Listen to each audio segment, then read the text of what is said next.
The UDRcast is not affiliated and does not represent any 12-step fellowship. I, Bill Ward, the host of the UDRcast, will be sharing my experience and my journey of recovery. That does include, but is not limited to, the literature contained in the Big Book of Alcoholics Anonymous and the 12 Steps. Our guests will be sharing their own path to recovery and what has worked for them. The UDRcast encourages and supports all paths to recovery.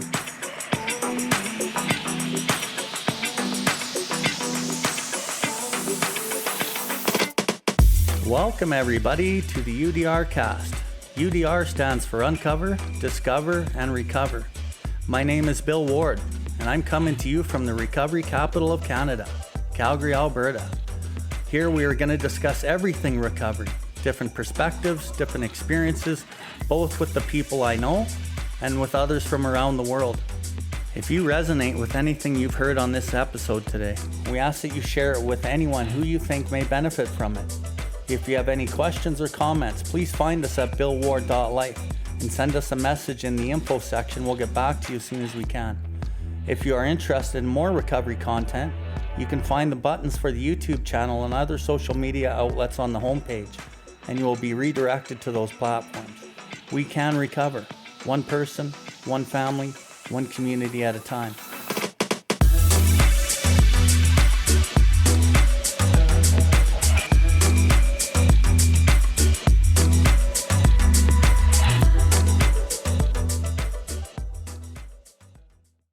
On YouTube on the Bill Ward Life channel. It will also be on audio, extracted audio for the Spotify UDRcast. Today our guest is Janine H from Medicine Hat. I met Janine a few months ago in recovery in Calgary, in the Big Book in the recovery capital of Canada in Calgary. And, she had a thirst, man. She had a thirst. I remember seeing her share at a meeting, and I could just tell she was passionate about growing and trying to learn and grow. And since I've gotten to know her a bit, I know some of her backstory, and I know that she's been around for quite a few years, disappeared. Things didn't get better out there, and she's back again. She's got, about 10 months?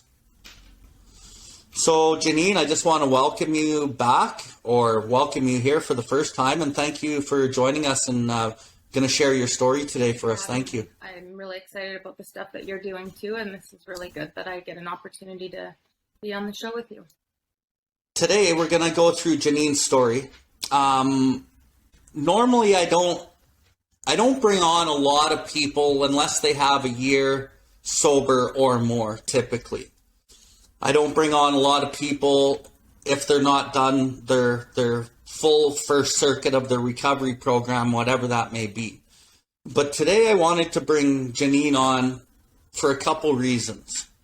One, because I felt her passion for her own recovery, and I could see her desire to learn and grow and try to really get this in a way that maybe she hasn't before. Yes, she has 10 months sober, but I also think that a lot of people can grow very quickly in this program if they're really digging in and if they seek out, higher water level recovery. So Janine, that being said, can you maybe take us back in your history of, maybe in your family before you became alcoholic, maybe give us a quick little rundown of like how maybe you grew up. And let's start walking down the path of how you grew up and how you started slowly using. Maybe, did you feel like you didn't fit in? Did you feel like you fit in fine? Did you have a great family? These kind of things. Can you kind of start there and then we'll just walk up through your life? I was born in Medicine Hat, and my parents are pretty normal as far as parents go. They divorced when I was 8. And at that time, I wanted to be with both parents. And it was probably the first traumatic thing I can think of that happened. It was a really normal childhood in the sense that all my memories are good. There was nothing that stands out until around 8 when I was asked which parent that I wanted to live with. So I wanted to stay with my mom because the attachment. My dad was really absent. He worked a lot. He had a life outside of the family home that I still don't know exactly what that looked like, but he wasn't around a whole bunch. So I wanted to stay with my mom because I was attached to her. But my dad, he was moving to Calgary, and he enticed me with this dangling carrot of, if you come, there's going to be stepbrothers and sisters. And I wanted that so bad, which I suspect is because I was lonely, and I was already looking for where I could fit in and where I could belong. Because how old were you so I was far 8. at this point? Yeah, so I Okay. went and I moved with my dad at that time. I moved with him to Calgary, and he had this new relationship and these stepbrother and stepsisters, and he recreated this family. We got the rollerblades for Easter. I remember that, and I hung out with these kids, and all was well until suddenly the relationship was no more, and it was suddenly, and we lived just my dad and I. He would go into this sad spin out, and he'd need me, and he would I think inadvertently use me to grieve, and then he'd be in a new relationship again. So this went on until I moved out at 15. But each relationship got subsequently, the women became more mean, more substance use. My dad, I don't know if he's alcoholic or not. He doesn't drink anymore. I've seen him drunk a couple times, but nothing like how I can relate to drinking. But he went through these relationships similar to how somebody would go through substance. And every time the breakdown would be worse, every time the relationship would be worse, and it would be this cycle.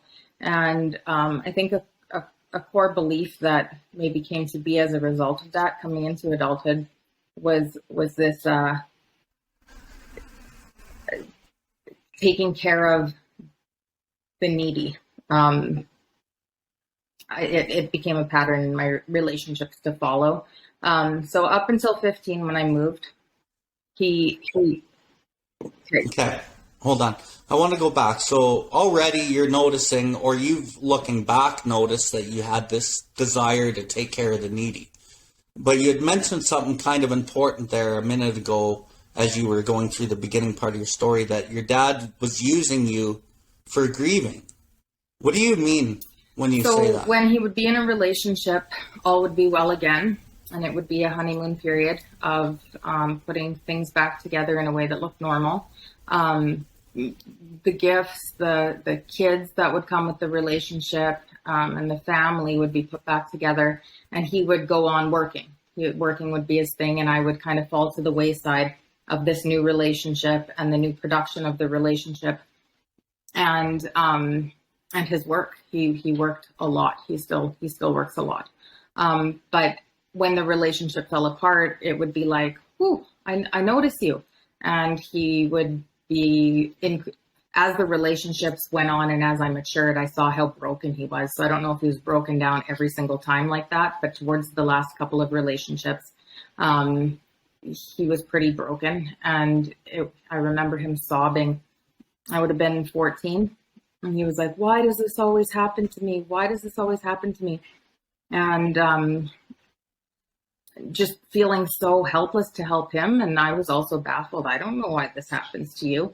And feeling so guilty and responsible for his happiness. Like, if I am to leave him, if I go off and do whatever, what's he going to do? Because everybody's leaving him. And so this over responsibility and this sense of guilt that I never even understood towards caring for my father and being that person that he could rely on, and that I was the stability. And that, like I said, that was a pattern that became in my relationships to follow.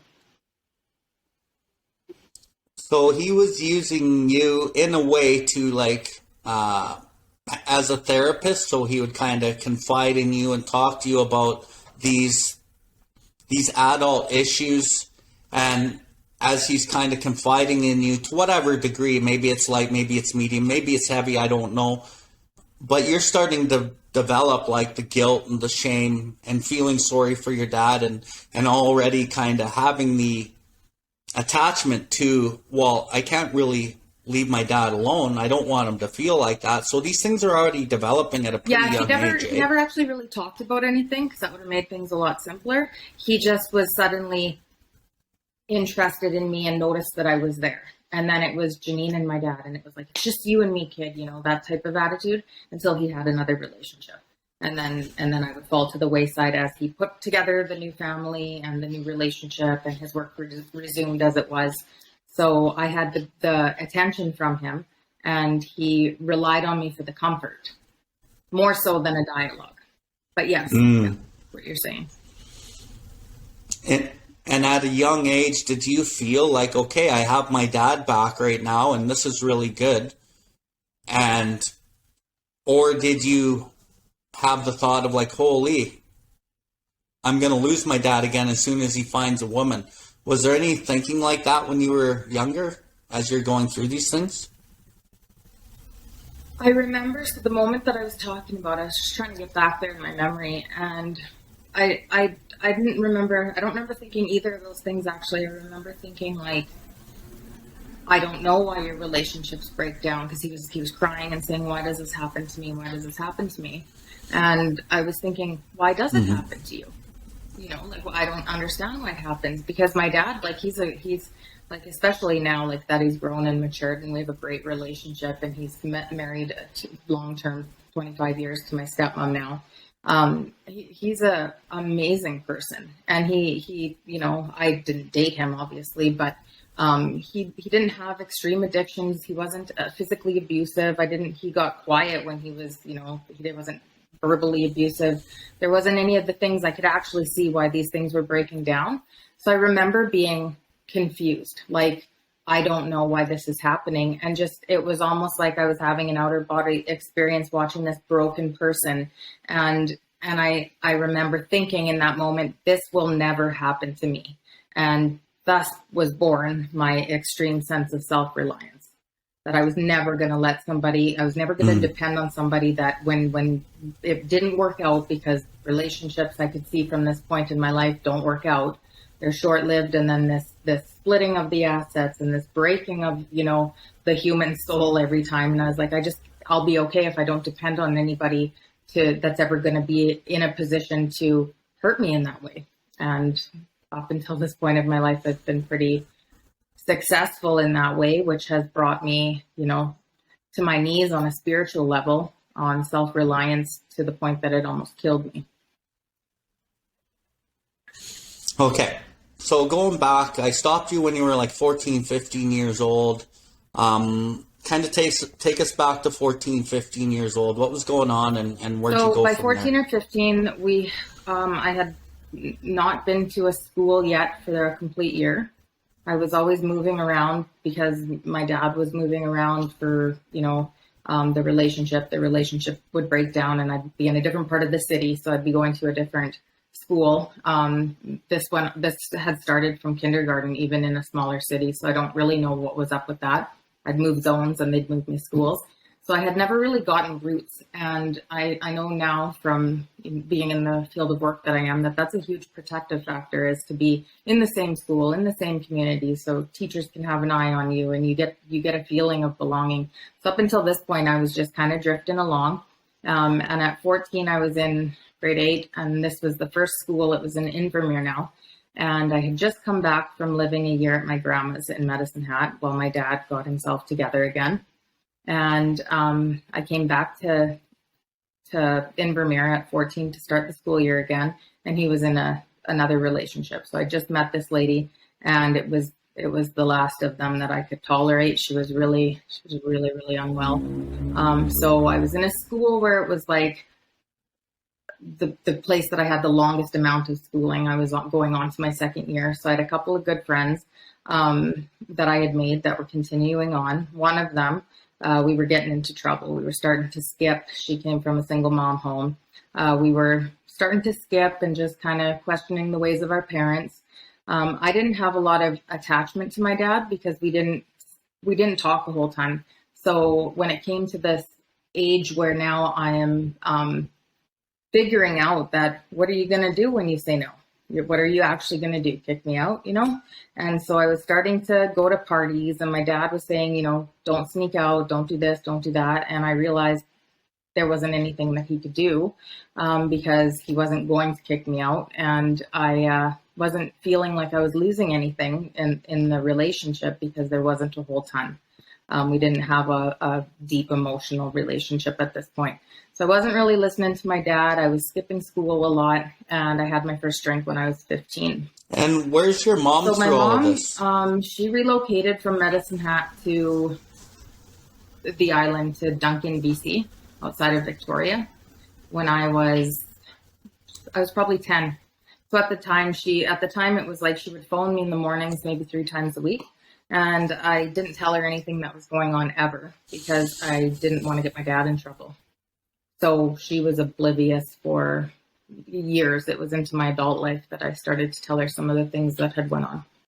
Wow. So you spent a good number of years already trying to protect your dad and kind of navigate how much harm your dad would receive from your mom, or just manipulating the situation at a young age, thinking it was a good thing to do, though, right? Trying to protect your dad, right? And, like a big theme of my recovery today is speaking the truth.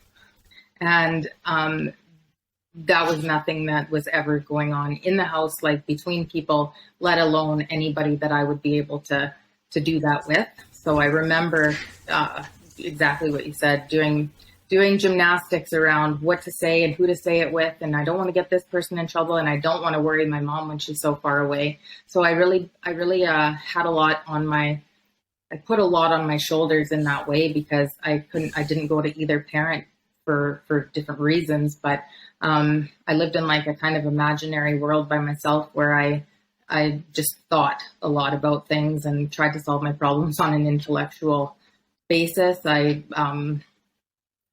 I can see how the skill of twisting the truth to be able to make it okay for everyone else was starting from a much, much, much earlier place than when I first started drinking. Wow. And I like how you said the skill of twisting the truth, right? And as we kind of develop a lot of these patterns in our younger years, we do get a little bit of value out of it, and we do become skillful at it. And it kind of, I'm going to say, in a way, it kind of expands our life, and we're able to maybe protect people, or seemingly it looks that way. And it looks like this dishonesty is working for us. And, I've had a number of people over the years say, there's levels to honesty. Right. And obviously you're kind of working with the levels of honesty ideology, and trying to make it work for you and make it work for others, and really developing this, what we would call a defect of character that ends up being really hard to relinquish as the years go on, and ultimately is a big driving force that fuels our addiction, as we will get later into your story. So I don't know. Let's keep going along. Yeah. So at the first drink, by this point I was living in a house in Invermere. My dad and his current they were engaged, had built a house, so they were all tied up financially, and they were at the place of separation. So things were pretty tense in that house, because my dad was in the basement. She was upstairs, and she was a full-blown addict. That was, I think, a big contributing factor to why my dad was ending the relationship, or however that went down, because she was a drug user and she was a drinker. And she was violent. And so I was avoiding the house as much as I could. So I ended up in this little town, Canal Flats, and I was with some older kids, and had some coolers, and it was like I drank differently than all of them. Drank all the coolers, got sick all over the place, and I was totally embarrassed the next morning, but it never occurred to me like, whoa, I should not be doing that. I I never had the thought that that was something that, like, I knew that was going to be my thing pretty much from the very beginning, that I was going to have an issue with it. And the how am I going to control this kicked in pretty early. Like, how am I going to make it so that I don't puke the next time? How am I going to figure out how to do this properly like everyone else? That was almost instantaneous. So you realized as you're drinking with these kids that this was going to be a problem already? I realized that this was what I was looking for. So everything was more colorful and I felt that I belonged, and I was on this swing set in this little town, and I was like, this is the most amazing moment I've ever had in my life. And it felt like the people that I was with, we had been friends forever, and it just totally took the edge off of reality, and it made me feel like I had no worries at all, and that this is what it would be like if everything inside of me was whole and fixed. Okay. And you said that you already knew that you were drinking differently than Comparatively, them? because none of them drank as much as I did, and none of them threw up. So, yeah. Yeah, sounds about right. And you're drinking in a park in a little town somewhere in Alberta, or It was BC. it Alberta? Yeah. And I'm not too sure that all of them thought that Canal was Flats. the most magical moment of their life that they had ever experienced up until that point. And you actually hadn't known these kids for I just your met whole life either, most right? of them. You know, in our book, it talks about driven by those 100 forms of fear and self-delusion. And, you know, already some of that self-delusion's already kicking in. And, you know, that's one of the things that I think that us as addicts and alcoholics, we forget, or we don't even know that we're driven by the self-delusion and making up these things in our heads that we believe or whatever. And, you know, it kind of comes to fruition much later, which I'm sure it will in your story. So, yeah, let's keep kind of walking through those teenage years into your early 20s and show us how it got worse. So what happened? The drinking, I hadn't quite figured out that I could change the way that I was drinking with some chemistry yet. So I was playing around with, you know, puking with the vodka and the blackouts and not understanding what was happening to me when it wasn't happening to everyone else. And when I look back on my drinking, like if I could undo from the horrific moments and the dangerous situations and the times when I felt like I was going to die from over drinking and overdoing it, it was like 15 to probably when I first went to treatment, it was a lot of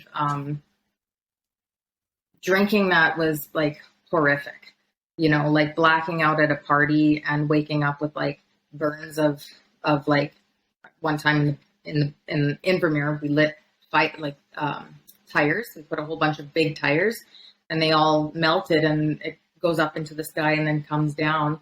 And I had taken off my hoodie and I was running around in a t-shirt and I had like rubber into the skin of me, you know, and didn't have any recollection of it. And I was horrified, like scared. So our book talks about In a Vision for You and the Four Horsemen, where it's like you're waking up and it's like this terror and frustration of like, how did this happen? And I didn't quite have the frustration of how did this happen again, but it was more of like, I embarrassed myself again by drinking, and the bewilderment and the despair, maybe not the despair yet, but definitely I was having the horror and the whole, how is this happening to me? And I continue to allow it. I think I'm stuck. And there was no fight really. It was like, this is just something I'm accepting because I don't see any other way, nor do I want to give this up. So it was a really interesting time because I was feeling really lost at that point of my life because I'd moved out. So home life at this point, the stepmom was getting really out of control. I was at a house party when I was 15 and she got one of her friends. She must have been maybe 35. She got one of her friends to come to this house party and they were going to beat me up. So this is the mentality of this lady. So I'm in the bathroom at this house party and some people are yelling at her. And they're like, you're an adult. You shouldn't be here to beat up this kid. And like, they're just this big, insane commotion. And I thought, I'm moving out. Like, I don't want to go home to this lady. and I was scared of her. And so I moved in with a friend there, and that was just the beginning of me moving out. So I never did go back home.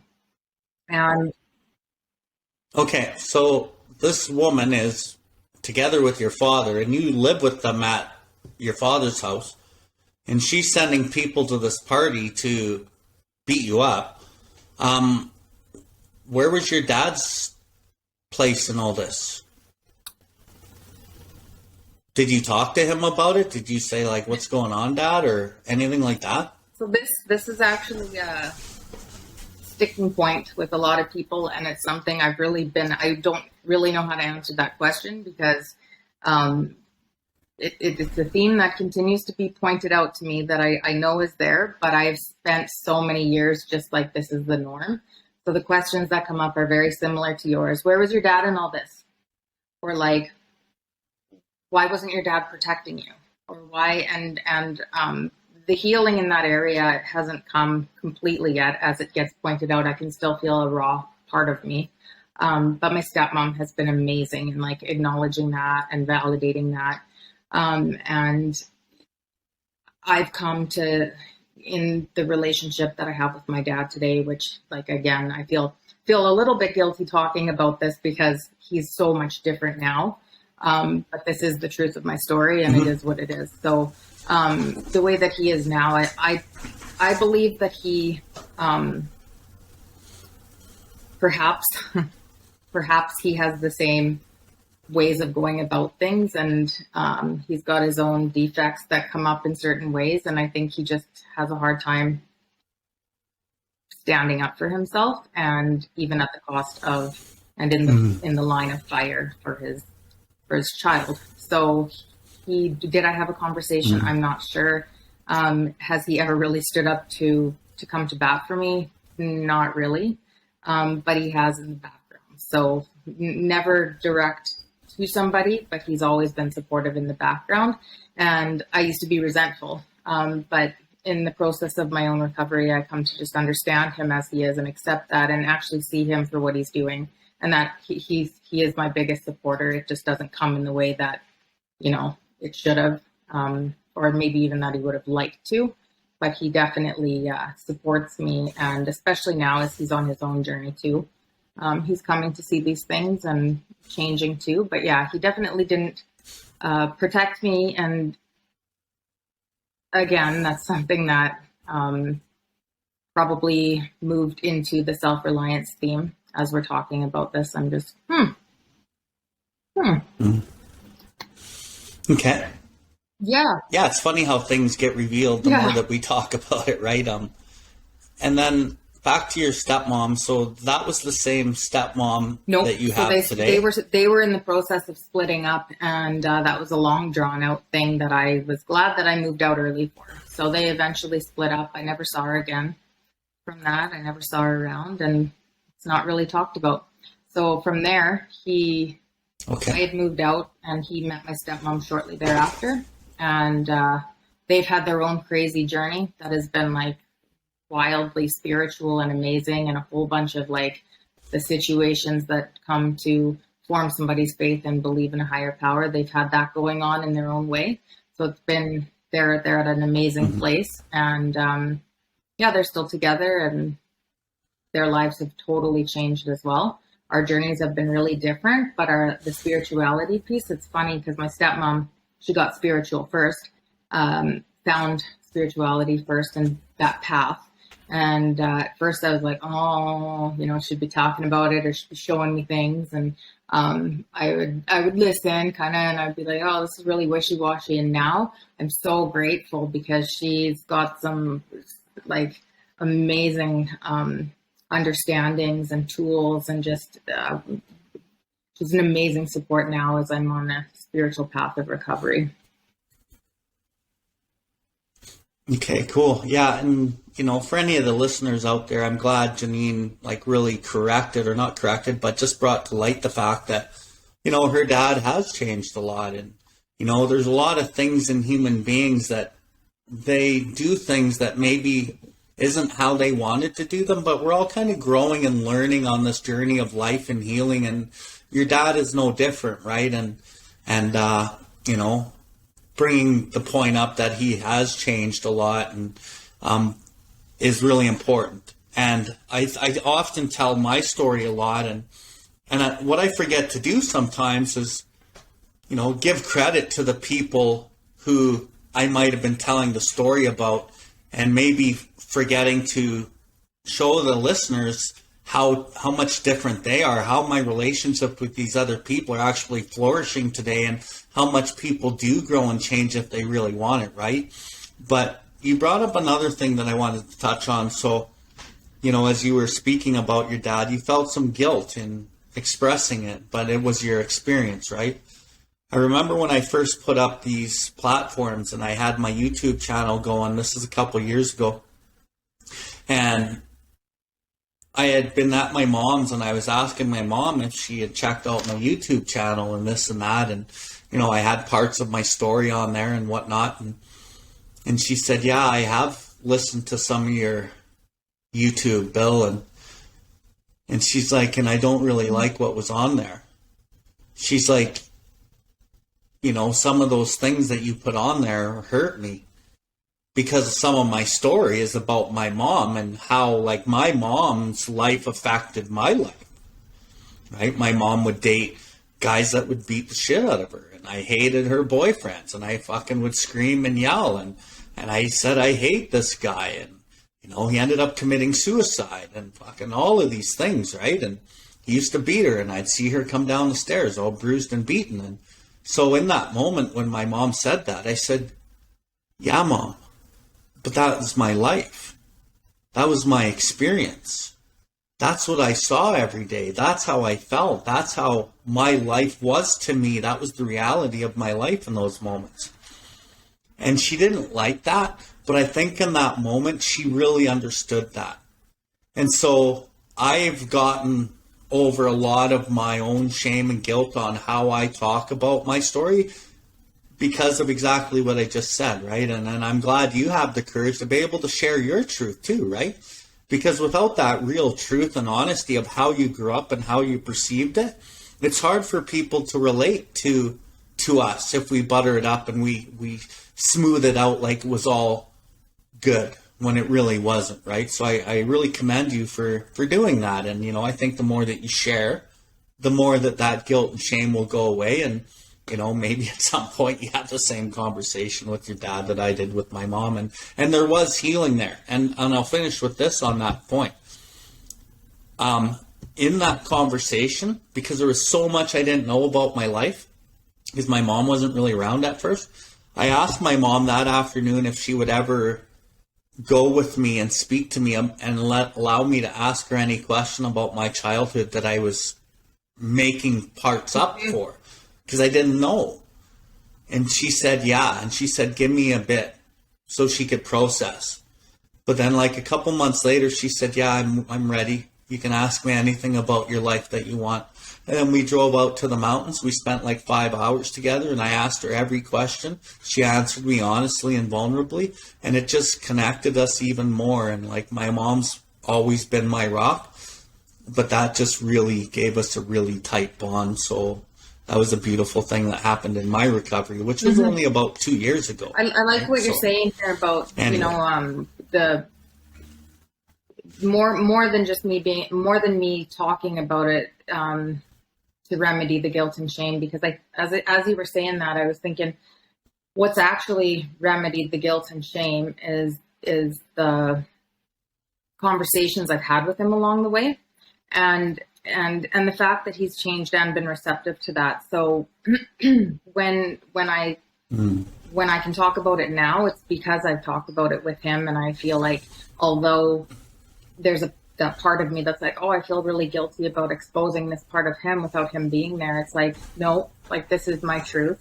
And he gets that, like, and we've talked about this. And we actually just had a really good conversation when he was down here a couple months ago. And we were talking about just certain things in life that have happened and just how, you know, the ripple effect of things and how things unfold in their time that they do. And we were having this conversation, and he asked me if he had contributed to the alcoholism or how he had contributed to the things that went on. And the conversation was really awesome. And it was like, it's hard to really determine what went on. But at the end of the day, and I explained to him, like, at the end of the day, it's that my body has never, ever had a good response to alcohol. So when I drink, I said, like, when I drink, I can't stop drinking. It's like I take a drink and my body's like, give me more. I put that phenomenon, the craving thing into play, and it's go time. And then when I'm not drinking, I'm thinking about drinking. And I told him, like, that stuff is like, I think that I could have had the best life. I could have been so sheltered, and that would have still had me being an alcoholic somehow, and we would have been having a different dialogue around the same illness. And so in having that conversation, I said, like, it reminded me of that Tony Robbins, Not Your Guru, on Netflix there, when he's having the conversation with the daughter and the mom, and she's all mad at the dad. And he's like, if you're going to blame him for all the shit that's wrong in your life, you've got to blame him for all the things that you are too. And so I said, similar to my dad, I brought up that example, and I said, like, it doesn't matter what happened or how it panned out. Like, this is where I'm at, and this is like, I'm really happy with where I'm at, and that I'm in recovery, and that I am desperate for recovery and for a spiritual solution, because a lot of people just go through life and they're restless, irritable, discontent, or worse, and they don't ever get to a place where they want to seek God, and they go through life with that gnawing ache of, like, is there more? There's got to be more to life than this, like, I watch a lot of people do that. And so I said, all the things that have happened, they're not good or bad. You and I have been on the whole, seemingly, God's in the bad, he's in the good, and who are we to say this was good or bad? And I said, we just got to be thankful that at the end of the day, we have the close relationship that we do, because that to me is, we're here to love one another, and we're here to have connections in love with one another. And that's what we have.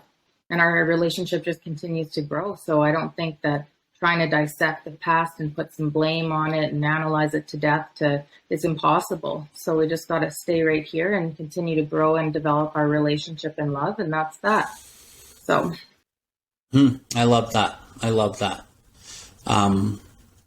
So let's get back to your story. I really want to hear about, I guess we're into your 20s now. We're into your early 20s. Can you kind of give us a Cole's Notes version of how bad it got, and then how you first got exposed to whatever recovery method was your first exposure? So I started dating a guy when I was about 15, 16. He was an older guy from Invermere, and I lied a bit about my age, and so he started dating me. He was 18. I told him I was 16 or something like that, and he had found out that I was lying. We broke up briefly, and then we started dating again. He was going to UBC at the time. He was in his first year of school there, and he was there actually when my stepmom had come to this house party, and we'd been talking since then. And he was like, you got to get out of there. Like, why don't you come to Vancouver with me? And I thought, oh, okay. So we went, and he was a really responsible, non-alcoholic normie. So his parents were horrified that this grade 10 dropout was moving to Vancouver with him. But that's what we did. And we got a place in Burnaby. And I was actually thinking about this today, if I was drinking during that time or not. And I a little bit, but nothing that stands out. What does stand out is I was having major panic attacks. So all of the things that I had been carrying by myself and suppressing and never expressing, and all of this emotional stuff that had been going on, my body at this point was like getting to a place where it couldn't hold anymore. And it was starting to manifest in a couple of different ways. One was a physical, like I always had this crazy knot on the back of my leg that was on the back of my calf. That was super painful during that time. And then I had crazy panic attacks. So I think that overshadowed any type of drinking, because I was so anxious. And when anxiety goes unchecked for a substantial period of time, you can get different symptoms around it. One of those being this whole depersonalization and derealization. So like you feel like you're in a dream, or you think your body's not yours, like just really weird dissociative thinking. And that happened during that time. And because it was at a time where this was all relatively new, this mental health movement hadn't kicked off yet. Panic attacks weren't something that was like even really known about, let alone talked about openly. So we were running around trying to figure out what was wrong with me. I was so anxious that I was panicked when I left the house, and then I was anxious to leave the house in case I had a panic attack, which kept me in the house, which is also something that happens from panic disorder. So I was housebound most of the time, and I had this guy basically like trying to go to university, and then he had this really sick girlfriend who couldn't leave the house. So those next couple of years there, 16, 17, 18, were a lot of really bad mental health, staying home by myself, and us trying to figure out what was going on. And so we eventually moved to Calgary for him to complete his last year of school. He got a co-op internship in Calgary. So we moved to Calgary in 1999, 2000 or so. Anyways, we moved there, and I ended up seeing a psychologist.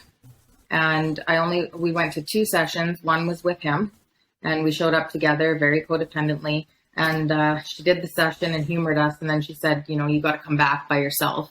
And I remember being like, why can't he come? Why can't just the enmeshment? I couldn't see it. And then I went to see her one more time. And by this point, for sure, I was drinking coolers in the bathtub. And I remember that because it was what I felt was helpful. I remember that was a helpful solution. So I was starting to pick up on the drinking at that time.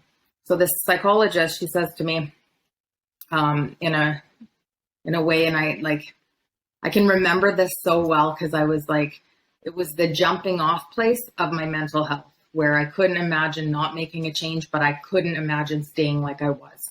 And so what this lady said changed my life right in this moment. She said, when you put all your eggs in one basket, you're not going to be able to stand on your own 2 feet. So like, we've got this guy, and he's your boyfriend, but he's also kind of like your dad, because he's like taking you around to the doctor's appointments and really doing things for you that you should be doing for yourself. And he's your bank account, and you're not working, and he's doing all these decisions, and you're just kind of sitting at home drinking coolers in the bathtub. And she's like, you're not going to get better unless you stand on your own 2 feet. And so how she meant it and how I heard it, I'm not exactly sure, but I left there with the resolve of I need to leave him. So I don't think she was saying that, but that's what I left with. And what she was really saying was like giving somebody all of this control outside of yourself. Of course, you're going to be anxious because you don't have any control, which is so funny because like as I progressed into alcoholism, the whole thing is about control, right? So I left there, and I went to Medicine Hat and moved back in with my grandma. So at this point, I was 18. So I finished up school in Medicine Hat the year. I caught up and managed to somehow graduate, and I started going to the bar. And so it was at the bar where you would order like vodka and the harder alcohols, and I started getting into trouble, just drinking too fast, getting into the blackouts, getting into the dangerous situations, really as the Jekyll and Hyde, where you're totally normal sober, and then you get drunk, and it's this like nightmare where I was picking fights, I was just belligerent, it was like a demonic possession in a lot of ways, where I would lose completely who I am, and people would say like my eyes would change, and I would just be gone and not myself at all. I'd wake up the next day and not have a clue. There'd be holes in the drywall, or one time I smashed my roommate's. She had a Dalmatian phone from Disneyland that she got when she was younger, and every time this thing rang, it would go. It must have rang when I was drunk, and I threw the thing down, and all I remember is this flash of like with my foot. And so when I woke up the next day, and she was a friend, I met her in grade 3, and we continued friends. She's still my best friend today. But she brings up that phone, I'll bring up the phone sometimes. And the next day I remember feeling by now it was the the four horsemen, right? So I remember waking up the next day and I was like, shit, okay. Looking around and the whole house was destroyed and this phone. And I thought, holy shit, I think someone broke in. So she was pissed off. She was still sleeping when I left for work. And she called me at work and she's like, what the happened last night? I'm like, I don't know. I think somebody broke in. She's like, that was you. And I'm like, no, why would I trash the apartment? And she's like, I don't know why you do anything. And I'm like, no, I said, there's no way. And it literally someone had flung food out of the fridge. The whole place was destroyed. And I had no recollection. So I'm telling her that someone broke in. And I said that there's no way that I would just come home and start. She said, Janine, nobody broke in. This is just the shit that happens when you drink. And then I had this fucking flash of my foot going down on the phone and the Dalmatians went. And so I was like, oh my God. And I said, okay, I think it was me. And she hung up on me. And so that time with her was really a lesson I look back on and often bring up as a way of explaining codependency and how alcoholism affects the family. So I moved in with her and my drinking, she didn't know what was she moved in without knowing about my drinking, and my drinking was so outrageous. And she was and she's not an alcoholic. She's not and she got slowly suckered into a place where she was actually coming to the bar that I worked and doing my cash out because I'd be so drunk by the time it was all over.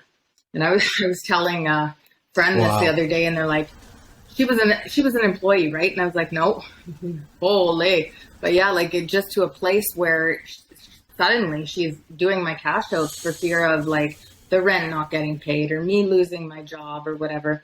And we had to take a couple of years off that friendship because she got so enmeshed with the alcoholism, and there was so much resentment and so much it was really gnarly. And the codependency came as a result of sticking around and with an alcoholic. You have no choice. You are held hostage. You're either getting into this codependent situation or you better take off, because there's no having a normal relationship with an alcoholic like that. So from and then Al-Anon was born. Yeah, it's very interesting when we talk about that, because it was our younger, immature selves, but it's still pretty outrageous, the things that we were doing even back then. And she tells me, she told me this after I went to treatment. She goes, my dad was in AA. So her dad went to AA for a long time, and he's not a drinker. And I said, why didn't you tell me about AA before that? So she's like, I don't know. I didn't think you were an alcoholic because I was young. And that's how everybody was drinking, everybody just thinks you're a bad drunk. So I didn't think there was I thought I was a bad drunk that couldn't handle alcohol, but the term alcoholic, I didn't associate to myself at all. So from there, so my drinking continued like that. Crazy moments that made a lot of the stories that I look back on where I'm like, wow, that was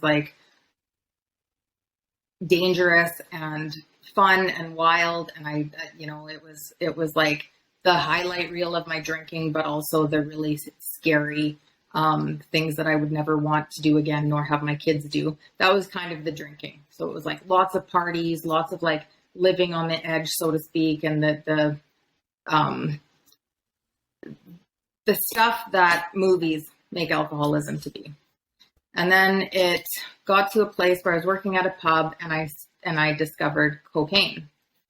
And I realized that this was what I needed to control my drinking. So I was working in this pub, and I was really surprised to see how much cocaine was being used, and by the people who I never would have suspected. And I started dating a person who was selling cocaine, and that made it was steady cocaine use for about 3 months. And during that time, some people called into Child and Family Services, and then they intervened, and I went to my first treatment center. So the first treatment center that I went to, it was a 28-day program, which gave me a opportunity to take a look at some things. I learned some helpful things, I suppose. But I was really angry with the girl at the time who, so I was 24. This girl was about my age, this counselor. And she was telling me that my problem was not cocaine, which I was clinging to it, that it was, and I was convinced. And really that was just, the disease in me trying to justify the alcohol use and hold on to that because I did not want to get rid of that solution. So I'm arguing with her that I'm here because of cocaine use. Like, that's the problem. She's like, well, no, the problem is, you're drinking and you probably wouldn't have done the cocaine, the common sense stuff. You wouldn't have done that if you were drinking. And I was holding on to the idea that the problem was cocaine. And I believed that. So when I was arguing her, it was really like I was arguing myself, and I didn't want to let it go that I couldn't drink anymore. So I came out of that treatment center, and I came out of that treatment center and I went into school because I was so offended by this girl's opinion that I said, how did you do this? How did you get this job? And she told me. So I went and signed up at the college to go do the same thing. So it was one of your counselors or psychiatrists in treatment that called you out on and some I was shit so or offended something? that I said, how did you get this job? And then off I went doing the same things that she said. And my whole idea at this time was to come back and do this job and really just stick it to her and say, see, I told you it was the cocaine. And so, yeah, I was thinking, what did I do when I got out of treatment? Oh yeah, I signed up for school. So, and the Out of resentment. Yeah. Well, and it worked for me in this way that it inspired me to go to school.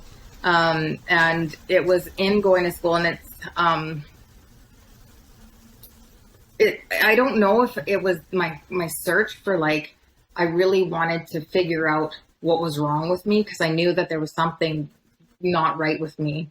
And maybe I could find this in school, or maybe I could heal myself in school. I don't know what exactly my determination for this, because as I got into school, and I met this teacher who had put this program together, and she was so passionate about it. So this program that she had developed for addiction counseling, she just did such a good job. Looking back, I didn't know if it was good or bad at the time, but she took one look at me and she said, you need to do some work here. Like, it was the first day of class, and she was explaining that we would need to have a child welfare check to go do practicum. And I thought, okay, well, that should be okay. I'll ask her. So I said, I could just cringe thinking about this. So I was like, I had my daughter taken away for 3 months, and, they made me go to treatment or whatever, but I did that and now I'm good.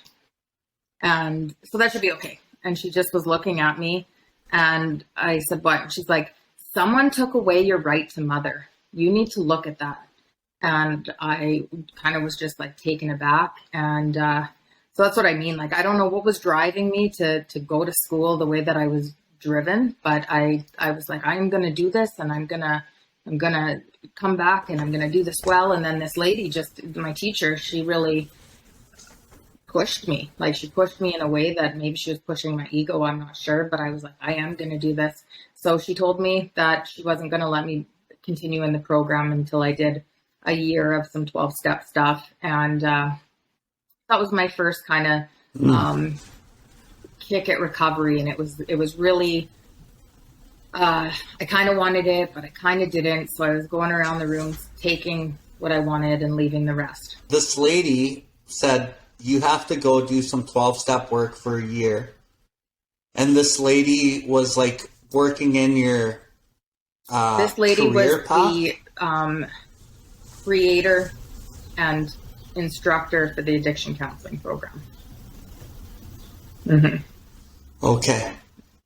So I spent a year doing that. And although I wasn't wanting to necessarily get sober, I wanted to not drink because I wanted to complete the program. And she had really hooked me in what the program was. And there was something so attractive about there was a magnetic pull to how she was. And I'm going to guess it was her spirituality and her wisdom and the way that she held herself. And she just really wanted something that I had. And so I went to this year of not drinking. And as a result of just kind of sitting around, not really trying, I ended up not drinking anyways and decided I'm going to not drink through addiction counseling. And a lot of that was because I think I was doing a lot of work in just the part of being in school through journaling. And then the teachers were reading our journals. We're talking about that. We're filming our counseling sessions. And there are real stuff. And then we also had to go to the college counselor to experience that as a client. And so there was a lot of like work being done without me really knowing that it was work being done. And when I got back after a year, she had said to me, she's like, you need to, we did a little assessment, and she's like, you need to learn how to have emotion, and you need to not be so brash. You're like a bull in a china shop, she said. And that was like So was she sending you to the 12-step fellowship program because she knew you were a raging alcoholic, and because you were in a addictions class, she wanted you to get the insight behind the 12 steps? Yeah, was there kind of like, two reasons here, or did she explain any of that? I'm pretty certain that it was because of my, and then I totally justified why I just went to a treatment center because my CFS took away my child for 3 months and I had to go to treatment, but I did that and now I'm good and whatever. And she was just looking at me like, someone took away your right to mother. You need to look at that. So I think what she was doing there was looking at somebody who all they had done was put the plug in the jug or whatever, right? They had done nothing to actually cure the spiritual problems that they have as a result of their alcoholism and do any of the healing on the level that it needed to be to live, let alone to go out and to practice some of this stuff in real life. So she was sending me to AA because she was sending me to a 12-step program because she saw that I had no solutions, that all I was doing was being sober, meaning all I was doing was not putting alcohol in my system, and I was still probably really unmanageable on the inside. So from there, I completed that program, and I got some good quality sobriety for during that time as a result of doing the deeper work and applying some things to my life that I didn't upkeep. So after I left Calgary, so I'm jumping around, I went to Calgary to do my internships, and there was some really good recovery in Calgary. And I was going to a lot of different meetings and spending time with sober people. And I was doing a lot of things that fell to the wayside after I completed school, and I kind of went back to my old life, hanging around people who were drinking and people who weren't necessarily believing in some of the solutions that I had been working in my life. And it was slowly over time that I forgot those things, and that I started justifying some things or twisting around some things, making it like, oh, well, maybe I don't need to do X, Y, Z, or maybe that was just good for the time, or maybe, it's been this long, so maybe now I would drink differently, or, and so it was really slowly. And what was tricky about it is that when I did start drinking again, the monster that was there before was gone. So I wasn't violent. It was a much more tamer drinking. So that was confusing. So when I was drinking, I thought I was better. I thought that I had healed it from all of the mental health solutions and from learning about myself and from, learning about myself combined with doing some things that were different and expressing emotion. I mean, all the things that had happened in that time when I was in school, a lot of it worked for what it was. Like, it wasn't of no value, and it definitely changed me. But I thought that it changed me enough that I could continue to drink safely. And that was very tricky because it took a bit for it to catch up to me. Whoa. Yeah, how quickly we forget, right? And then you got some of the evidence to kind of back it up, right? And it's just like, I've done a lot of work on myself. I've went through all these mental health like programs and been able to look at myself and grow and probably heal. And, I'm drinking now, and maybe I'm not what I thought I was or what they were telling me I was. And then so, like in the book, it says the idea that we can drink like normal people has to be smashed. Many of us, pursue this illusion to the gates of insanity or death, right? But you weren't even close to being ready yet, right? You thought you weren't an alcoholic. Yeah, so then I went on to getting all the things, right? All the things that we're supposed to get in life, putting together. I had my two oldest kids by now. They were young, 5 and 3 maybe. And I thought, I'm just gonna, and this comes from as a direct result with my childhood. I was like, I am just gonna raise them by myself, and nobody's gonna get in my way, and nobody's gonna mess my shit up, and I'm just gonna, me and the kids and my career. And so I started down that avenue of like getting educated, moving up in my career, getting educated, doing some things in my career, getting the house, getting the cars, doing the things that we're taught to. This is how you progress in life. And every time you move up, you're going to be happier. You're going to feel this, you're going to feel that. And it works sometimes. It works till it doesn't work, because it takes a bit till you realize it doesn't work. I was listening to a podcast this morning that was talking about Olympic athletes that they train so hard for the Olympics, and they train for years, and they've got this goal, and the depression that comes is so common for these Olympic athletes when they finally win, and then there's nothing. They spent their whole life moving up to this goal, and then they hit the goal, and then it's nothing. And I think that that's like how it is for a lot of people, including myself, where it's like the goal is the house, the kids, the cars, the status, the job, the whatever it is, material, and then you're getting it, and then it's like, okay, what is the goal? Like, I think I hit the goal that I had for myself, and now what? You can only go so far, and I started to see that the goal isn't actually the goal, that it was just this illusion, and I started to see that, and by the time I saw that, I was so trapped in it that I didn't know how to get out. So probably 4 years before I actually went to treatment, did I start to notice this last time. So did I start to notice that I was like, geez, like what I'm doing is not making me happy, and how do I get out of it?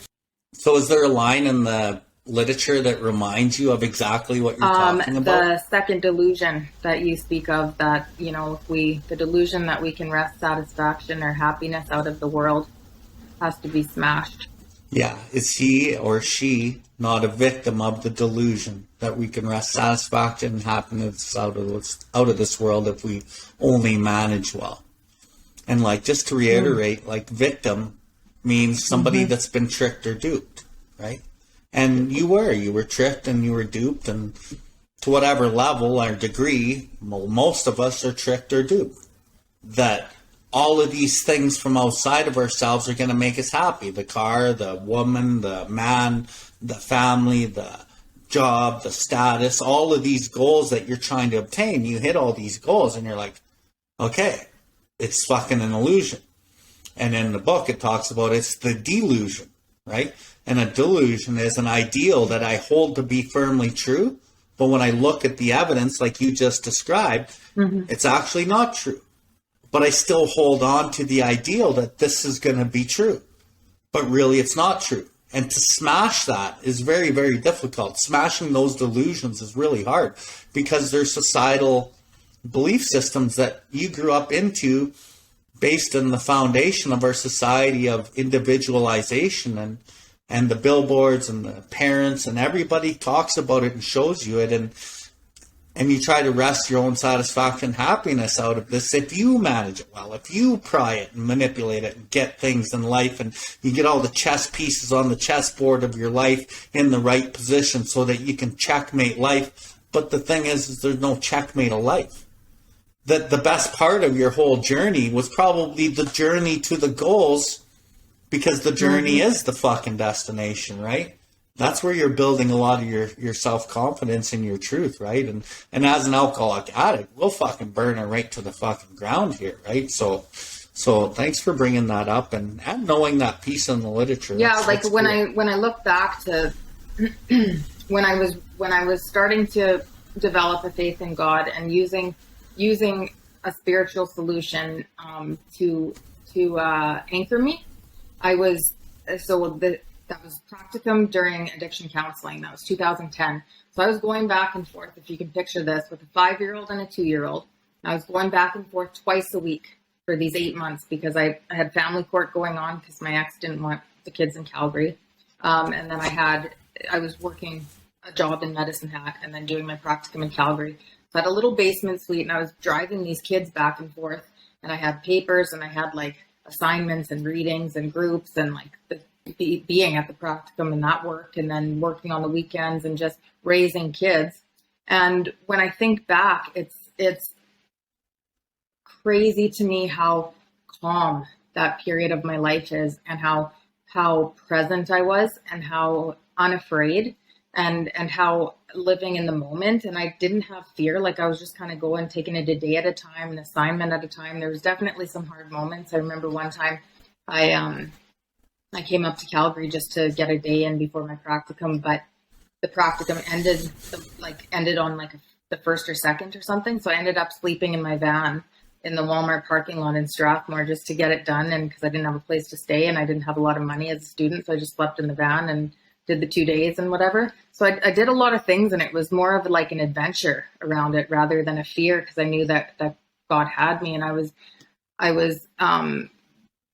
calm. Like it's matching the serenity and the calamity, you know, that line in the book. What is that? Where it's like, he's able. Just to the extent that we do as we think he would have us, and we humbly rely on him, does he enable us to match calamity with serenity? I love that you can just, thank you. And when you say that, I always think of that time in my life where it's like, where that should have been a lot of calamity. And it was just like, it was serenity. And it took about a year to fall away from that, to stop seeking God, and the self creeps back in for me. And I think, the part of the self that is chasing this materialism, and when I started to see like, this isn't making me happier, I'm actually more anxious, and the anxieties were creeping back in, and I was starting to feel like, okay, like I'm doing all this stuff, but the crazy thing about it is that everybody's like, good for you, good for your graduation. Oh, you bought your house. Good for you. Oh, nice car. Good for you. Or like all the things that a person's doing. And this is like how it is in society, where it's like the hip, hip, hoorays and all this external validation for all this shit that's making us sick.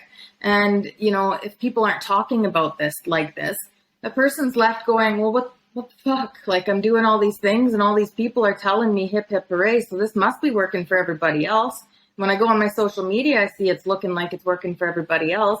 And then you got, this shame around it that you don't want to say anything because you're the only one that it's not working for. And so you keep humming along. And really you've just got the soul sickness like everybody else, but no one's actually talking about it. So that came up with my dad too, where I said, we're lucky that we have like a spiritual solution, rather than a material one.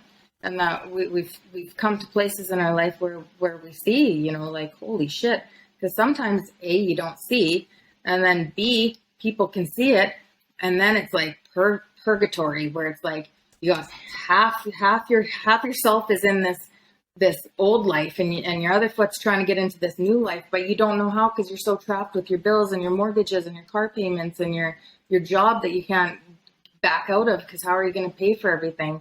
So it's pretty fortunate to me that addiction got me out of it, because I had been complaining to a couple of people. I'm like, I am trapped in this, like, why am I doing? I was in the middle of my master's, and I was almost having I was drinking wine, writing papers, trying to get through, like barely sleeping, like wanting to quit so many times, but being unable to, because I've invested in the education and I can't quit my job and I was just like, I felt so trapped, and I almost didn't make it through, and I almost like lost my job, and I almost, like, all these things came so close. So in the way that addiction destroyed almost everything that I had, it also has set me free. And the uncomfort that I'm feeling in sobriety now, like it gets pretty uncomfortable, and it can throw me back quite a bit at times. But it's like nothing compared to what I was living in when I was like in that purgatory of, holy shit, like I see this isn't working, but I'm so trapped and not knowing what to do. Right. I want to touch on that. So basically you're getting all the pats on the back and the validation, which kind of makes your pride and ego and part of you feel good. Maybe it even makes a little bit of your spirit feel good, because along the journey, you're getting the things that you kind of envisioned.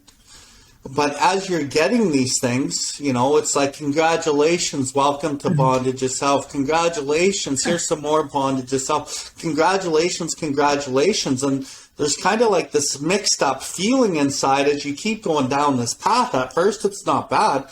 But then as you acquire more and you're kind of hitting these targets still, and you're just like, something's not like adding up here. And then your pride is now fighting, because you don't want to really speak up against getting these things that you kind of wanted your whole life, that everyone else is getting or has. And like, there's this really disconnect inside of us. But the reality is, when you close the door and you're by yourself, you're still you. And nothing's really changed, because that spiritual malady, that victim, you've been tricked by the societal belief systems and a lot of the indoctrination of what society says is going to be your life and make you happy. You have to stick to that, because that's what pride says. And then you're still you, and things aren't really better. But you did get some relief of some of these items as you went down the path. But here's the thing. There's a lot of people out there that are not alcoholics, and some that are not happy when they close the fucking door either. There's so many people in loveless relationships, because they are now trapped into these based on the world of the material and the ideologies and pride. People not living with their own truth. And it becomes like a disconcerted, weird, fucked up party that's not fun in our head, and then we don't know what to do. And there's a lot of confusion in the subconscious and the conscious mind, and playing all these mental gymnastics. And then it brings us back to the mental health pandemic or epidemic that we're suffering from. And you and I have had many discussions on this mental health epidemic crisis.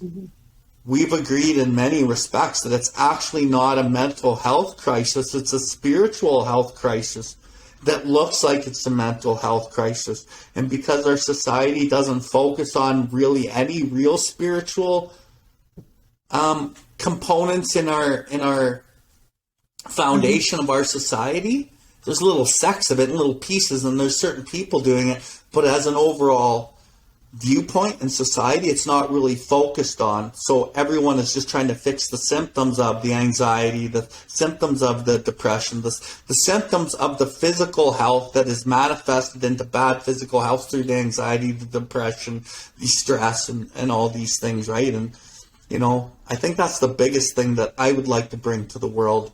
And you and I have had a lot of talks about this, and I know that that's kind of the direction that you'd like to go too, in whatever way possible. And that's one of the contributing factors. Like, it's such a complexity, you know, trying to untangle addiction. But one of the contributing factors that I definitely can see clearly is that as I went through my social work degree, I started learning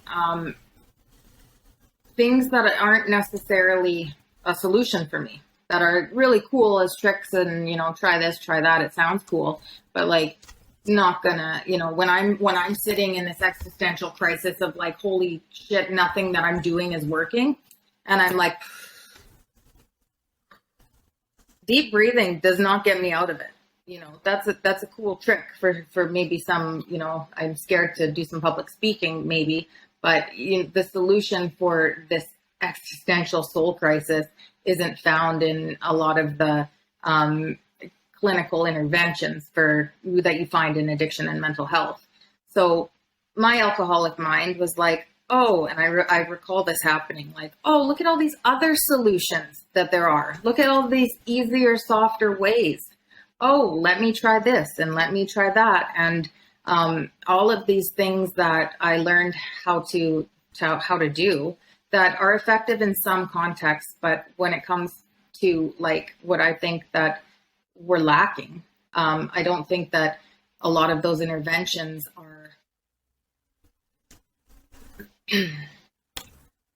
I think that if a person is depressed, that it gets focused, like what you're saying, it gets focused on this depression when that's a misdiagnosis to me, where the depression is a symptom of the actual thing, which is the spiritual malady. And so it's coming up as depression, and then you're getting an intervention for this depression, but that's not it. So you can CBT yourself all you want, which isn't going to solve the void in yourself that God is. So maybe it'll give you some relief, and for some people it gives a lot of relief, but in us is that fundamental idea of God in all of us. And so however that's manifesting for people, and a lot of recovery, regardless, like a recovery from an addicted system and a spiritual malady, you need self-awareness. And some people are just blindly achieving, blindly obtaining and getting and doing. And people, like I see people, they never get it and they're not open to it.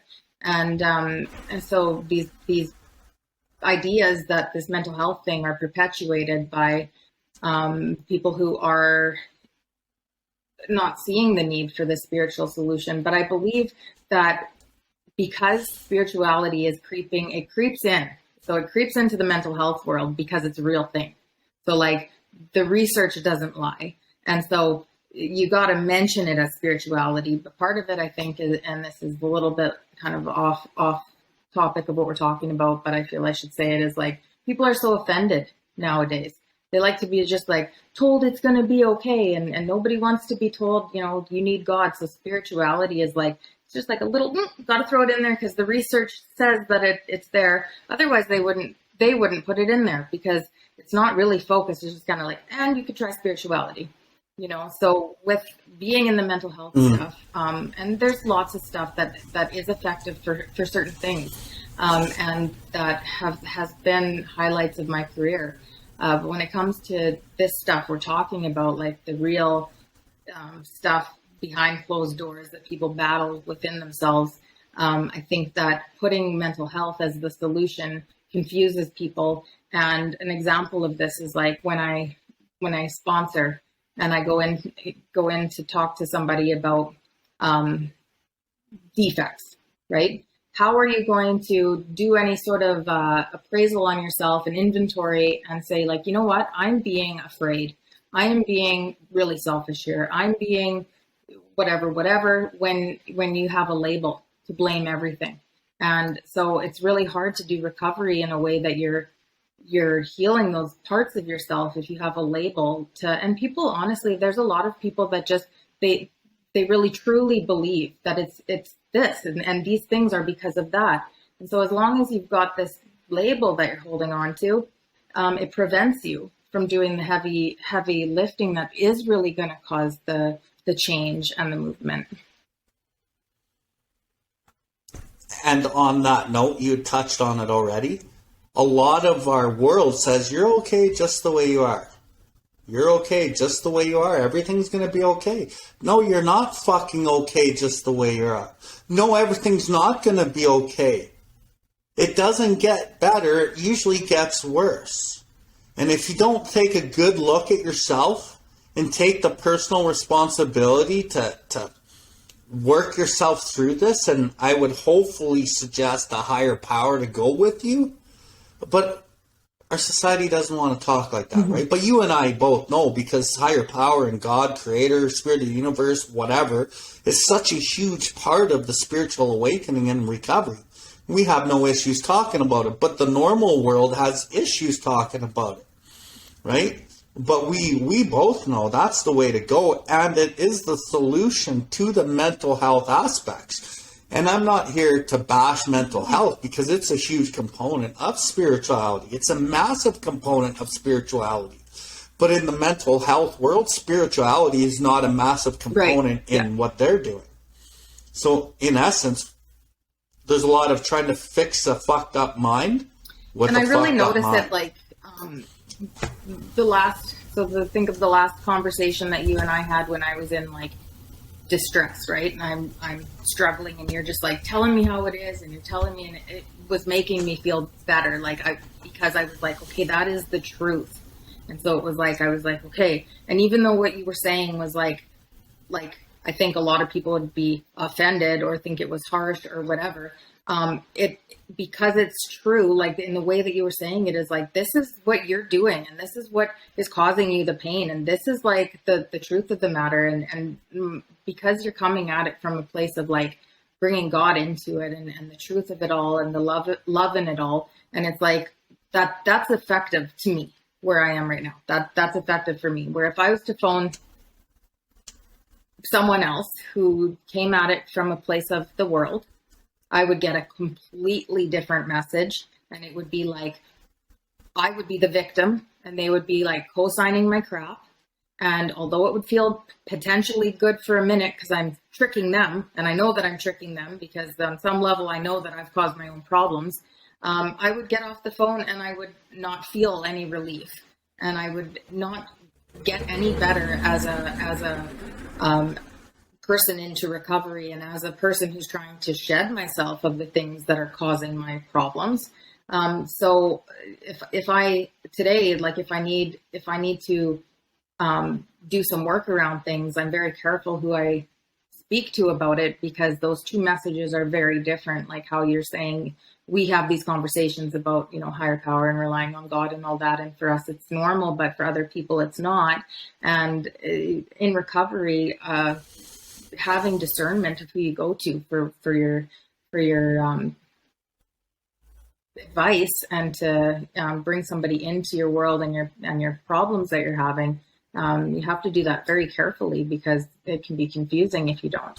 And for anyone that might be listening that isn't spiritual, that doesn't believe in a higher power or whatever, or you're on the fence about it, I was too.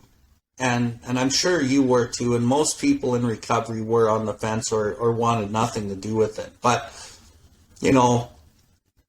since I've said, okay, I'll work with this higher power, my life has changed in miraculous and ways that I cannot even explain. And so I guess my advice is, if you don't believe in a higher power and you don't want to believe in a higher power, you're depriving yourself of the best life that you could possibly have. And you can think that I'm full of shit, or your ego can say, I don't believe what this guy's saying and I'm actually offended. That's your right. But at the end of the day, this is the truth, right?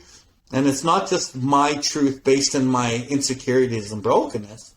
It's the truth of hundreds and thousands of people that I've seen and worked with, that there's no negative return on investment from working with a God in your life, a higher power, an unknown entity. There is no negative return on investment. It's only a positive return on investment if you are willing to even give it a try. And just by giving it a try, you will get results. And it's the facts, man. It's the facts. So anyway, and before we go on to finish, close up the interview, I want to really highlight on this interview, and there's so many pieces that we could have brought into this because it's such a open subject. your recovery and where you are. So just quickly, you come into recovery, you didn't accept it, you drink again, you hear the certain kind of messages that you hear. Coming back this time, what's different? And anything in between that you maybe want to fill in there. But let's kind of catch us up to where we are today. Catch it up into where I'm at and how that went.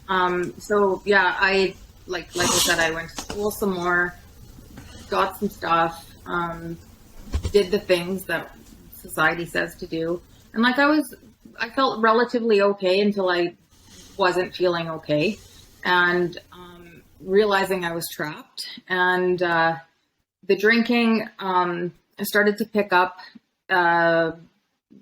pre-COVID, going into COVID, and then after. I had a quick turn of events. When it picked up, it really picked up, and it didn't take too long. So what changed was that I was checking into hospitals to get help, which I never thought I would do. It says in the book, we're voluntarily checking ourselves into institutions, and I was like, who would ever do that?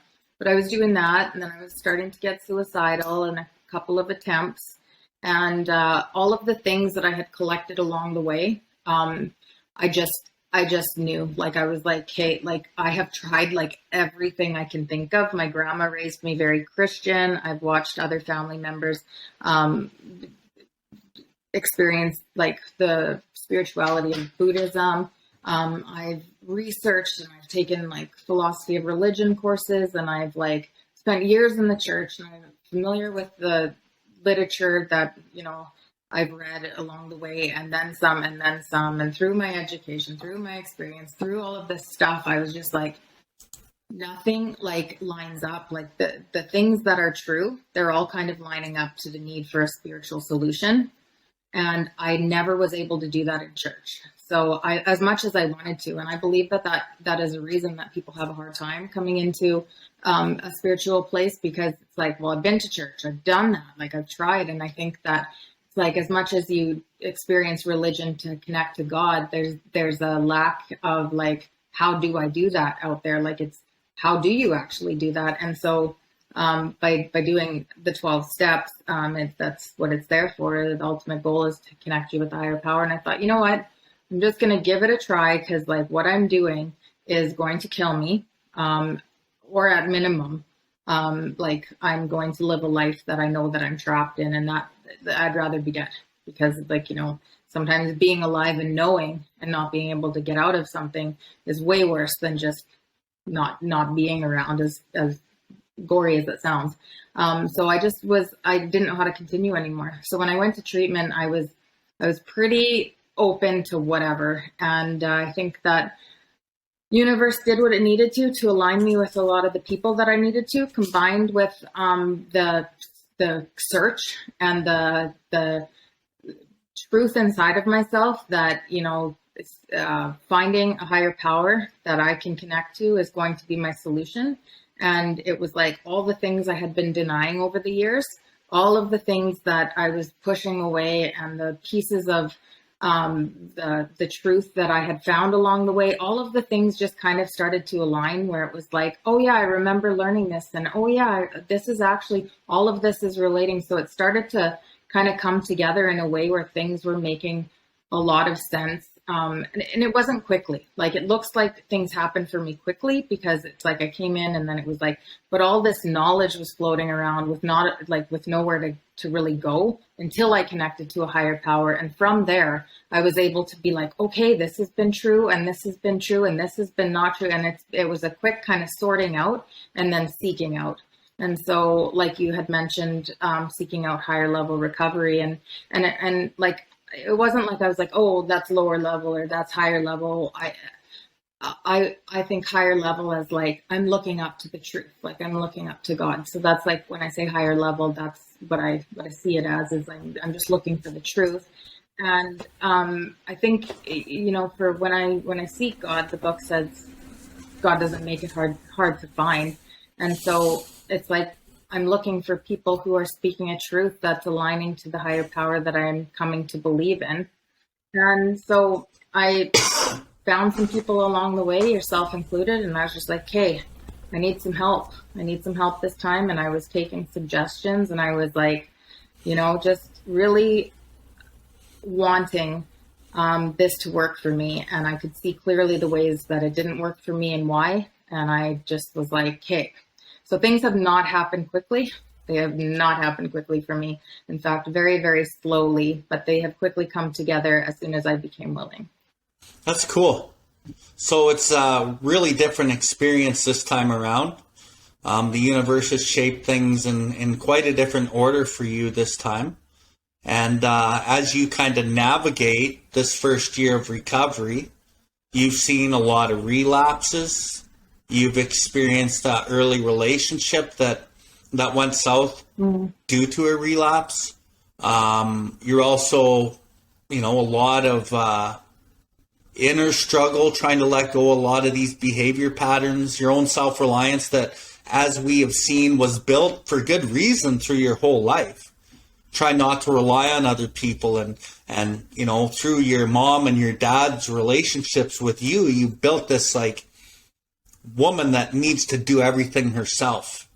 And then even with your counselor at your first treatment, it's like, you know what, fuck you. I'm going to go do this and I'm going to show you. So you're kind of like, you got that ingrained, and relinquishing that has been really hard, but you're doing it, right? So maybe if you can just maybe give our listeners a little bit of insight on the relapses, maybe why do you think people are relapsing? Little bit of a relationship advice, and then how hard it's been to relinquish some of these defects. And you did explain well what was working, and it is your pillars is a big part of this. Why? Well, I think that the relapses where people, I'm just plugging in my computer, where people, there's some relapses where you don't really need to analyze it to death because you can see, but the sneaky ones have been the place where I've been like, this is very strange. I didn't see that coming. And that's actually like, I'm glad you brought that up. It's been probably the biggest reason why I was seeking things out in the way that I was. Like, it was one of the reasons to find why, because I had a friend who was just, looked like they were doing all the things and looked like they were doing all right. Definitely didn't look like they were headed for relapse in the way that it went. And so why was that? Why was that? And people had asked me, like, why do you think that is? And like, my original answer was, you never know what goes on between someone and God. Like, you don't know what's really going on.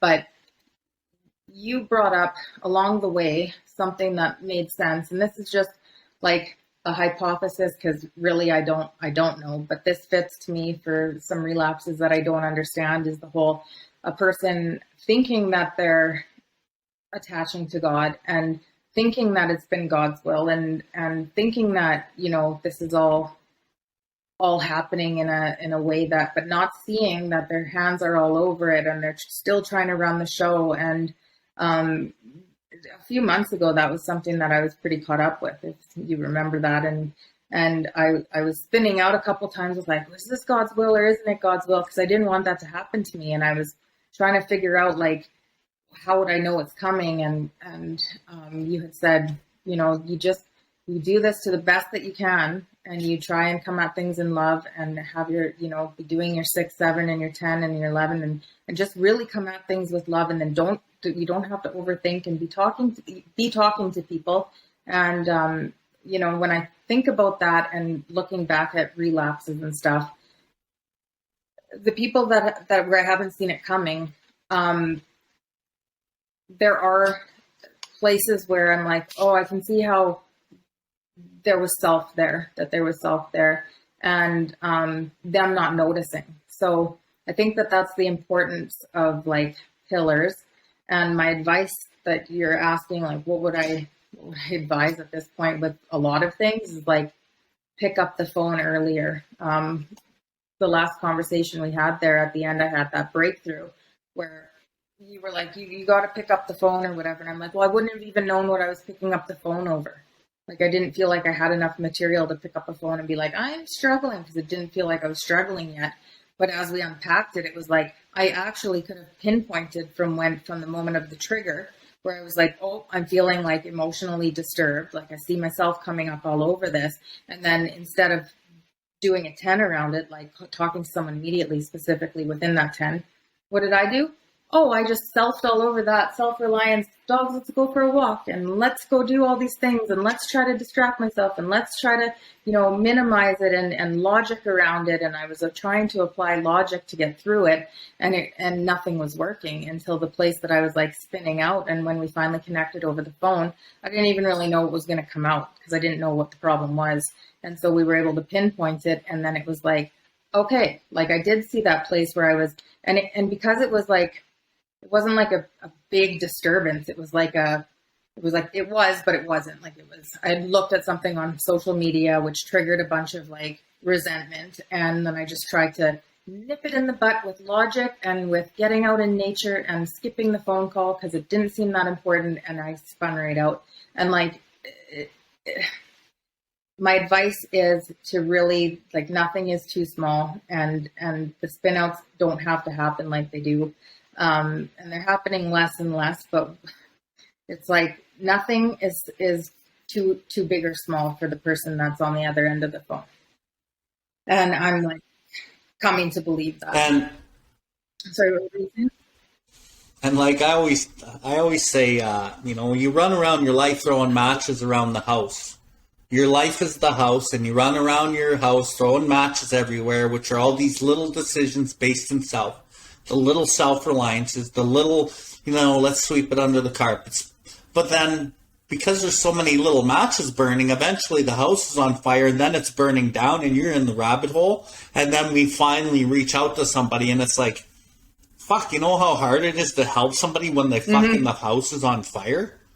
And for us to learn, okay, let's make the call when I'm throwing the matches in my life around my house, so that I can like stomp these little matches out carefully without any real ramification in my life, learn the lesson and kind of grow from there. But it takes most of us a long fucking time to get some of this stuff, right? To putting out my own fires with my self-reliance and my solutions that actually really don't work. And so I'm used to managing myself and to doing that. So something so small as being triggered off of an old memory on Facebook, it seems so small and so simple. And like, it was a huge lesson today. Like, I was still, after we got off the phone, I was like, holy shit. Like, when you said, well, you could have just phoned when you got emotionally triggered and done a step 10 around it. And I was like, it doesn't have to get to that place to do a step 10 around it. That's what I got from that, is like, I did know that I was triggered there. I did know what I could have talked about. And I just tried to apply logic, and I tried to apply my own solutions. And then I still wasn't getting any relief. And by the time it turned into what it did, I didn't even know what I was upset about. I was like, I don't even know what I'm talking about. And then it just comes out, and then pinpoint it back. I could have right there been like, okay, this is something I need to do a 10 on. This is like, I see it. And like, so the lesson in that was like, the little things are going to actually turn into these big ones, and it doesn't have to be that way. Mm-hmm. So, and as far as what? Okay. I was just going to say, as far as relationships, the relationship that I had in early recovery, I wouldn't have told somebody while I was in it that it was impeding my recovery or my growth, because it felt like I was doing recovery things. But I was so early in recovery that I didn't even know what those defects were, or what those recovery things were. So there was like step 6 and 7 were coming up, and I realized like I didn't even know what those even were. And so that shows the quality of my recovery was there, that I didn't know what a 6 and 7 was, or how to actually turn anything over to anything, to a higher power, or what that process looked like. And I believe that had I would have stayed in the relationship or continued to date and have relationships, I wouldn't have went off seeking in the way that I have. And I would have slowed my growth substantially, because I only have so much attention and so many hours in a day. And when I'm in relationship, that takes up a big chunk of time and attention, and especially a new relationship. So, I mean, like, my advice is probably not anything anybody's going to hear in early recovery, because we do it anyways. Because I heard it, and it's like, yeah, I'm different though. I got it. So it didn't like destroy me, and it didn't. What it did was it insidiously took away from my recovery in ways that, had I continued onward, I wouldn't be where I am, and it could have been a different outcome. So from that, I'm just like, nope. Until I'm at a place that I'm like, my recovery is the most important thing, and it's not even that I'm like against it. I don't think of anything except what I got to do for my recovery. So dating isn't actually a thing I'm sworn off, or it's not. It's just like, it's not on my radar at all. Okay. So let's wind her down. For anyone that's new in their first year of recovery, or anyone that's, been in recovery and come back and they don't really get it, what's your message for somebody? And you can pick who that is. What's your message for somebody new, or somebody that's a chronic relapser, or both? What's your message for them? Yeah, because they're listening. Yeah, if they were sitting right in front of you, it doesn't have to be a struggle, and that recovery is something that doesn't necessarily mean life's going to get easier right away. And that I hope that everybody can just get to a place where they have a sense of a higher power, that whatever your conception of God or spirituality is, or if that's your hang up, and I assume that's most people's hang ups, you can choose whatever you want. You can pick whatever you want and, add to it. Mine's a collection of things. My grandma passed away while I was in treatment, and so she's in there, and different things I've collected from different religions is in there, and different different success stories are part of my higher power, that I can think of things that I've done that have worked out for me. And so my faith continues to develop, and so does my recovery. And we've talked about sober patterns, and that's something that's been helpful, is that every time I get through something, so if you're struggling and you're trying this and it seems like, you're not getting anywhere, that if you just keep going, you're going to be able to look back and see the growth that you've had, and your faith will continue to grow. And so every time I make it through a struggle, and every time that I, find something like our phone call today, where I get off the phone and I'm like, well, holy shit. So, to just hang in there, and to know that early recovery is really difficult, because it's a process of you're really smashing everything that you knew and everything about yourself. And some of the things about myself, I love some of the things that I have to turn over, because it's not going to serve me. Because of course I love, overindulging in ice cream, for example. And then that's a small example, but there's lots of things that I've done that feel good in the moment. That's like playing on my phone. I could do something different. There's some things that are hard to turn over because they're like instant gratification. And so I'm doing all these things in faith that I'm going to grow, and that after 2 years, I'll see something. So when I'm having a hard day and I'm like, okay, this is not getting anywhere, and these things aren't coming to me fast enough, I'm not having the life that I want, or the choices that I want to make, I can't make because it doesn't seem like that's in alignment for me. All these reasons that come to me when I'm in a rabbit hole. It's like, I gave myself till the 2-year mark that, if I can't look back after 2 years and say, this is a better way to go, then I have the option to be refunded all of the bullshit I was doing before. Perfect. Okay, Janine, we could sit here and chat for a long time. And I do want to do a follow-up podcast with you somewhere down the future here. I also know that me and you are going to do another podcast here, right away, in regards to questions that you have, that many people have, that I'm going to do my best to try to navigate and answer. So we will do that right away. But for right now, at this moment, I just want to say thank you for joining me on this video edition of the UDRcast, BILLWARDLIFE podcast. And, I'm wishing you all the best, and you already know you can call me anytime and we can navigate whatever challenges you're going through together with my advice or without my advice, or with my, advice that sometimes cuts and hurts a little bit, but also, there's always love behind it. So I just want to thank you for joining me on the podcast today, and this will go out on an audio cast as well on the UDRcast. So I just want to thank you, and I know people are going to get a lot of value out Thank of what you we so much talked for about being today. you, and for all that you do, and for having me on today.